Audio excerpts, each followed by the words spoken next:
friends. Okay, I'm going to bottle my kombucha now that we've been brewing for 14 days, and I'm just doing a quick and easy video here, but I'm not going to stop and start it much just because, so I want you to be able to see in real time how to do this, so you can just fast forward if you get bored with it. Anyway, alright, so here's my brew, and we learned last time how to do this brew, and it is ready. It's actually been 13 days. I'm pulling it one day before the 14 because it's summer, and they can sometimes brew quicker in the summer. Alright, so I've got my brew here, and as you can see, the SCOBY on top, I can't really move this, but there's a SCOBY on top because it's heavy.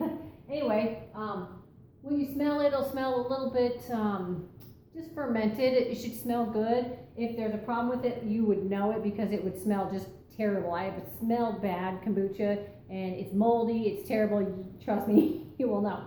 What you can do is you can either drink it straight like this. You can pull the SCOBY out. I leave it in, but you can pour it into the bottles and just drink it straight like that. It is ready to go. However, I like to flavor mine and do what I call what is called a second fermentation. And what that does is when you add, like I use grape juice. This is my personal favorite. It's pressed organic. That means it's not from concentrates. It's really good stuff, and you have to use organic. But this is my personal preference. Anyway, and when you put this in there, you're adding sugar. And then the kombucha will then second ferment. It'll start eating this sugar and flavor it and create a carbonation. Now there's a little bit of carbonation in the first batch right now. When I pour it in, it'll foam up a little bit. But when you add the juice and do the second fermentation in the bottles, which is considered flavoring, then it's going to be even more carbonated. So what I'm going to do is go ahead and open this. It's a brand new jar.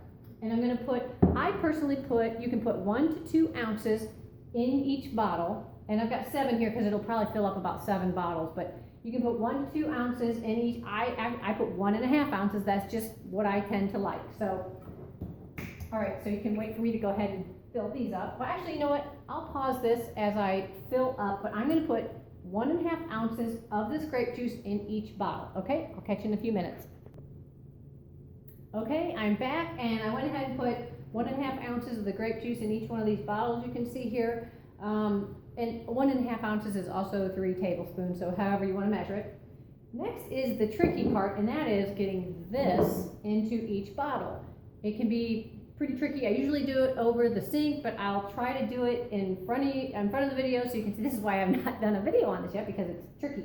Anyway, so what I do is I take my white vinegar, I spray my hand because I'm not going to take the SCOBY out. I'm just going to leave it in and have my hand in the way so that it doesn't pour out. And I'm going to pour it into a measuring cup first so that I can get it into the bottles easier, because I've done the funnel before and it just gets tricky. So anyway, and it can make a pretty sticky mess. So if I spill this, I won't post this video. Okay. Anyway, so I got my white vinegar. My hands are already clean, but I like to just make sure. And I'm going to start pouring this into the measuring cup. We'll see how this goes, because I'm pretty short too, so it's kind of hard to do. Okay. Okay, yeah, I did make a little bit of a mess, but you get the point. See how it foams? I don't know if you can see that, but see how it fizzes up just a little bit? See, so it is fermented already. And then I'm going to take this funnel here and go ahead and pour in. Now I don't fill it all the way up. I put it to about here. Whoops, I guess I should show you in the video. I fill it up to about there, a little bit above the label, because I want to make sure that there's plenty of room for carbonation so the bottle doesn't explode. You can fill it up a little higher if you want to, but I just fill it up to there, and that will make about 7 bottles. So that's how you do it. I'm going to go ahead and hit pause again since I have a mess here. Clean up my mess, finish up, and then we'll finish up the video. All right, hold on. Okay, I'm back, and I filled up all the bottles with the kombucha tea. So as you can see, most of them are filled up, just above the label, and it ended up actually making 8 bottles. And it's probably because this is a smaller SCOBY that I have in here, so there's more liquid in there. The SCOBYs, as you continue to make batches, you'll get a new SCOBY every time, and they'll be like stacked like pancakes, so they'll get bigger and bigger. This one, I'll pull it out here and just show you. This one is actually, see, you can see right there. Here, let me go up to the camera. If you can see right there, see this is actually 2 stuck together. And I'm not gonna pull them apart, I'm just gonna leave them in there for my next batch until it gets too thick. After like 4 brews, it starts to get too thick and it'll actually take up too much space and you won't get as much kombucha. And the size of the SCOBY is not what makes the kombucha ferment better, it's actually the amount of kombucha you leave in the jar. So I have about 16 ounces, you need a minimum of 16 ounces for a new batch of kombucha. So you leave that in there for your next brew, you can leave more if you want, but 16 ounces is the ideal amount. So what I'm gonna do, since I don't have time, I have an appointment, so what I'm gonna do is I'm gonna go ahead and put this back over here like this. And so you don't have to do this all at once. And I'm gonna put the rubber band around it, and this can actually sit aside for 3 or 4 weeks before you make a new batch. So let's say your 8 bottles, you're like, oh my gosh, that's gonna take me 2 weeks, 3 weeks to drink.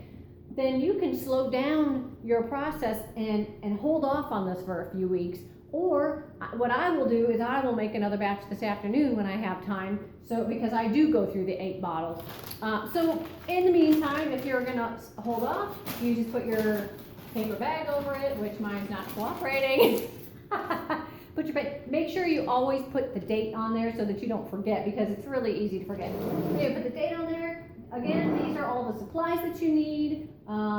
That should do it. If you have any questions, give me a call. Check out my website, foodsthathealyou.com, or email me at foodsthathealyou@gmail.com. Whatever you need help with, I'd be happy to help. All right, have a great day. Bye.